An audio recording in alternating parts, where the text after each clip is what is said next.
So now what we look at is the central nervous system, right? Now what we see is that the basic components of the central nervous system are the brain and the spinal cord,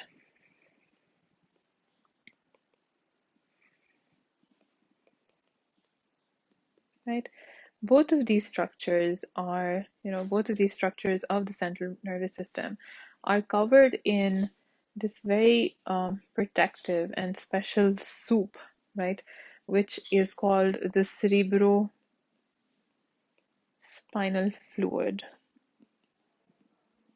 right? And even though we might feel that, the spinal cord is not so much a part of the central nervous system, what we see is that it plays a huge part in not just relaying the messages from the peripheral nervous system, something we talked about earlier, right, to the central nervous system or to the brain, but there is some level of integration that happens at the spinal cord as well, right? So basically, some researchers term the spinal cord as another extension of the brain, right? If, for example, you must have heard cases in which someone had some sort of injury to their spinal cord, and that results in, most of often, it results in paralysis, right? So basically, that outlines to us the central role that the spinal cord plays in relaying messages, right, from all of these different centers of the body. So, for example, all of these different centers that control voluntary movement, all of these different muscles, right, and the central nervous system, right? So, for example, if there is any part of the spinal cord that is damaged, then those signals cannot reach from the central nervous system to the motor neurons, and that will inhibit movement, or that will bring about paralysis, right? When we talk about the brain, what we see is that, the brain is obviously the crowning glory of the central nervous system. It is, again, when we look at the brain, we see that it's broken down into three different parts. The first of these is the hindbrain. Then you have what you call the midbrain, right? Let's have this in a different color. So then you have the midbrain, and then the most evolved region, which is the forebrain. Right, now we'll look at each of these in turn. So the first structure that we talk about is the hindbrain, right? Now, when we look at the hindbrain, we see that the hindbrain itself is divided into three parts, right? The first of these is the medulla. Then you have another structure which is called the pons. And then you have another structure which is called the cerebellum. And all of these have different functions,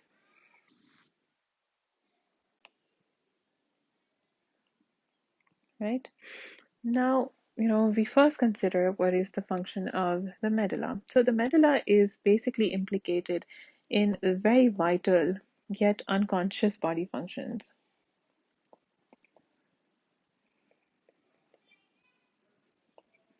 such as, what might such functions be?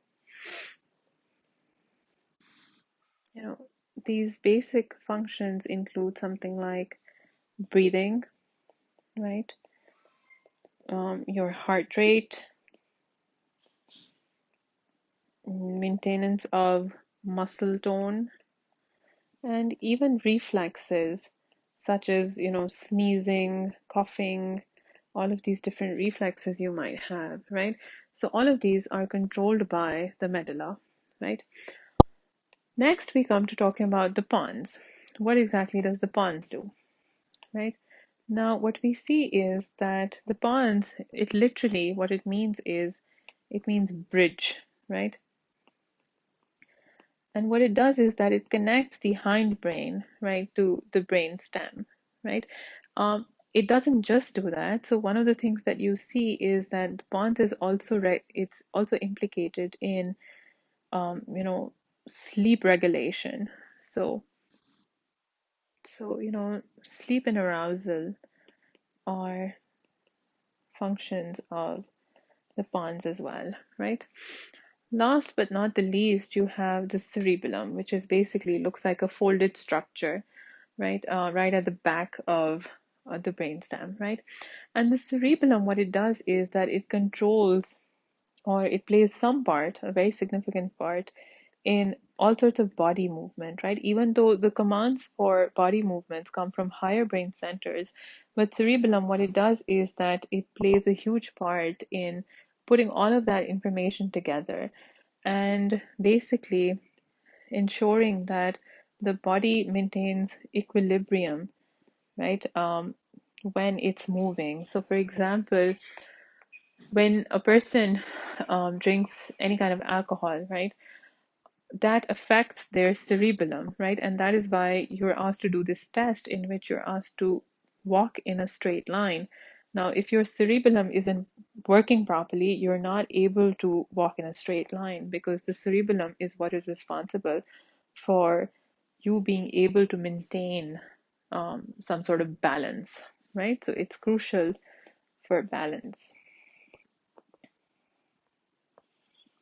right? So this is basically what is going on in the hindbrain. Now let's look at what's happening in the midbrain.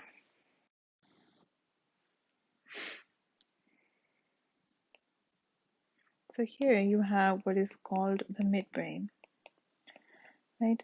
Now the midbrain is a structure that lies between the hindbrain and the forebrain, right? Um, and there are a number of functions of the midbrain. So one of that is that it integrates certain sensory processes, right? Such as that of vision and hearing. What that basically means is that all sorts of signals coming in that are related to vision are integrated in the midbrain, right? So you might have a lot of different signals coming in.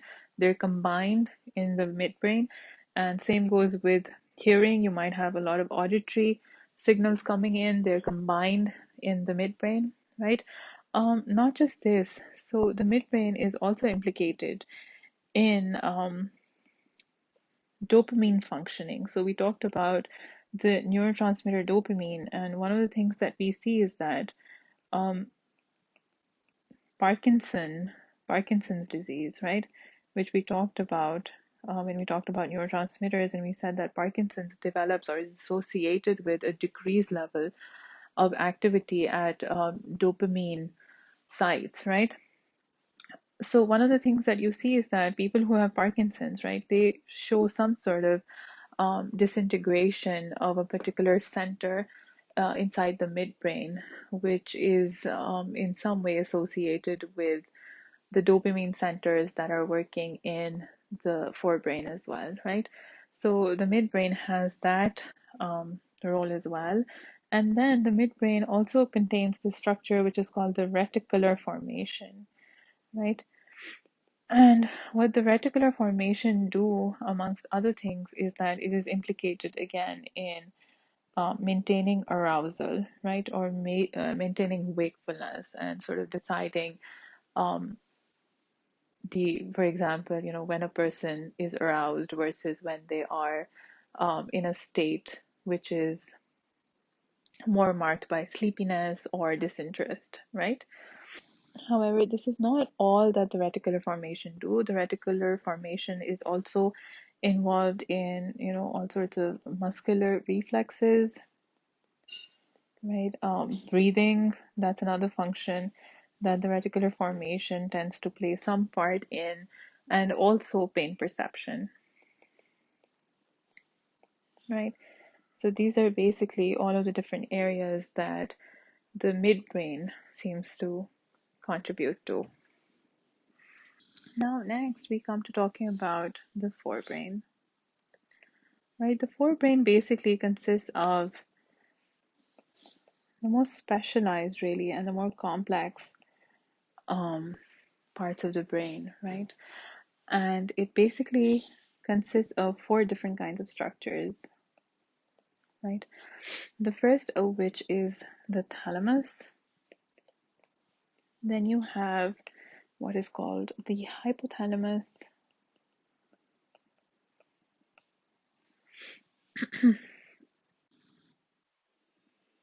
Then you have the limbic system, right? And what is called the cerebrum, right? And the outer layer of the cerebrum is what is called the cerebral cortex, right? So basically, we'll come to the cerebrum later, but we consider all of these different structures one by one. So first of all, we come to talking about the thalamus, right? The thalamus is a structure which is like a way station, right? Now, all sorts of sensory information, except for smell, right? Barring smell, right, must pass through the thalamus before traveling to any parts of the cerebral cortex, right? So basically, the thalamus serves as that kind of way station, right? Now, the hypothalamus really is responsible for all of these different functions that are extremely vital for survival, right? One of the first things that it does is that it controls the autonomic nervous system. That is something we've considered earlier. It also connects to a lot of different glands, right? So it also connects to the adrenal glands. Then it plays a huge part in what are considered the four F's of survival, right? Which is basically feeding, right? Feeding, then you have fighting, right? Then you have fleeing, and you have mating, right? So all of these different functions are also associated with the hypothalamus because what researchers see is that if they lesion part of animals' hypothalamus, right? If they lesion one particular part of it, or if they cut out one particular part of it, one of the things that you see is that animals lose all interest in eating, so they will not eat at all. However, if you lesion another side of it or another part of the hypothalamus, a different part, or if you stimulate a particular part of the hypothalamus, not lesion it, but if you stimulate a particular part of the hypothalamus, in this latter case, then animals tend to overeat. They tend to have no, sort of stop to eating. So basically, hunger or feeding seems to be implicated in some way by the hypothalamus, even though, eating is not just something that is controlled completely by the hypothalamus, but the hypothalamus plays some kind of role in it. Hypothalamus, basically, I think I mentioned this earlier that it also connects to different, endocrine. It connects to the endocrine system as well, which basically also produces hormones, right? And the hypothalamus also controls different, various other bodily functions, such as, for example, controlling body temperature, heart rate, all of these different things, which are um, very vital body functions, but are not always voluntary, right? So that is what the hypothalamus is about majorly, right? Then we come to talking about the limbic system. So the limbic system is usually termed as the seat of emotion because one of the things that you see is that a lot of different learning of emotion, such as the emotion of fear, right? That is associated with activity in the limbic system. Now, what exactly are parts of the limbic system? That is also something that is, debated amongst scientists and researchers. So some researchers include certain areas of the cerebrum in the limbic system as well, but other researchers do not agree with what sort of with that inclusion. So there is not always consensus on what makes the limbic system or what parts are included in the limbic system. But one of the things that you see is that the amygdala, which is a structure, right, included in the limbic system, is, research has shown is that it is quite crucial in the learning of something like fear. Another thing that you see is that the limbic system also seems to contain some pleasure centers, right? So basically, our experience of pleasurable emotions stem from the limbic system or activity within the limbic system, right? Um, So these might be because there are certain dopamine centers associated or contained within the limbic system, right? Another area that you see which seems to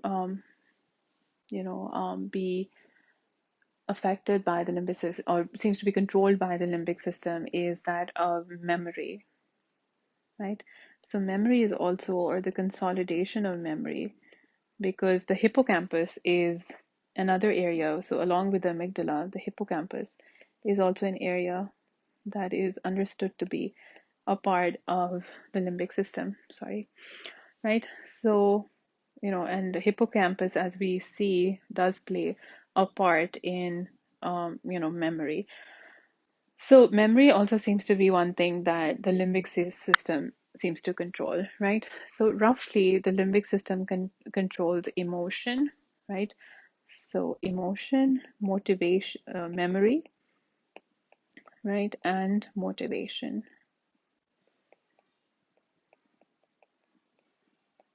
right? So this is the domain of the limbic system. Now we come to talking about the cerebrum, sorry. What we see with the cerebrum is that it is the most complex part of the forebrain, right? And it is divided into some further structures, but one of the things that I want to lay out here is that the outer layer of the cerebrum is what is called as the cerebral cortex. So before we get into the different structures, and the cerebral cortex then is itself divided into, different hemispheres and different lobes. Now, before we get to that, let me show you a diagram that sort of outlines everything we've discussed till here. Now, these are basically, the structures that are found in the human brain. Now, what you see here is that, you have all of these different parts of the brain. So, let's start here, right at the bottom, right? And here you have the spinal cord, right? So this is the spinal cord. And then you have all of these different structures of the hindbrain first, right? So this is the medulla. What we said was, regulating largely unconscious functions such as breathing, heart, blood circulation. Then you have the pons here, right? Which is basically implicated in sleep and arousal.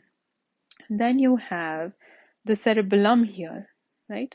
Which is basically what we said was that it coordinates fine motor movement, it ensures balance in movement, right? So this is the cerebellum. This structure here is the cerebellum, right?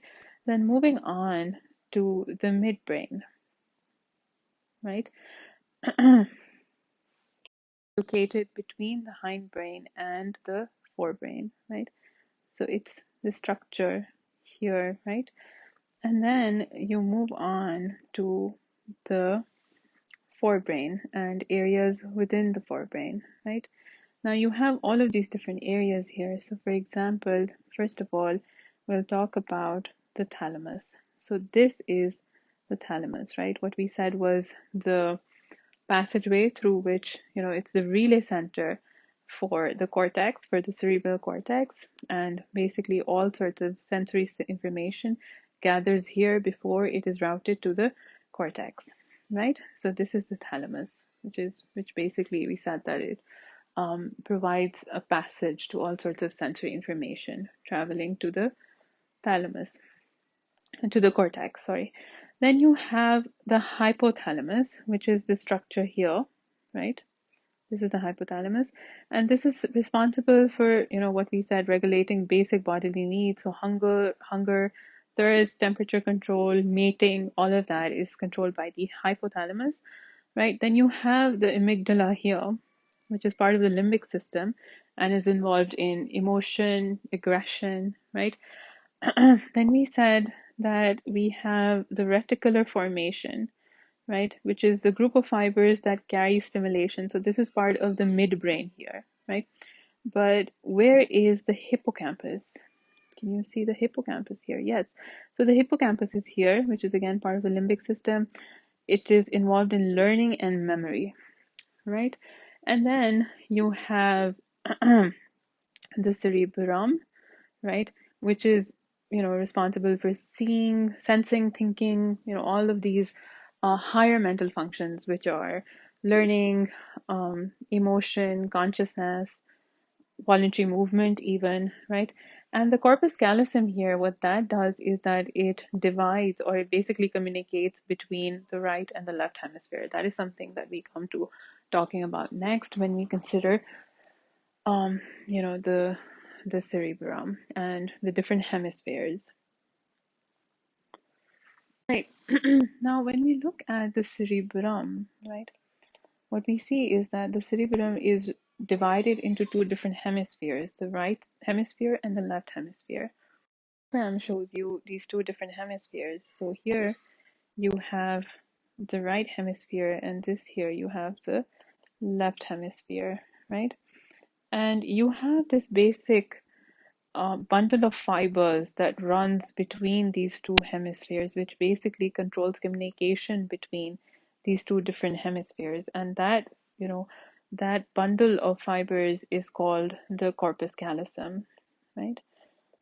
The corpus callosum is an extremely important structure because it ensures that there is communication from one hemisphere to the other, because what you see is that there is some kind of specialization with the right and the left hemisphere. What that means is that they're basically doing different jobs. What those different jobs are, we'll look at in the next section.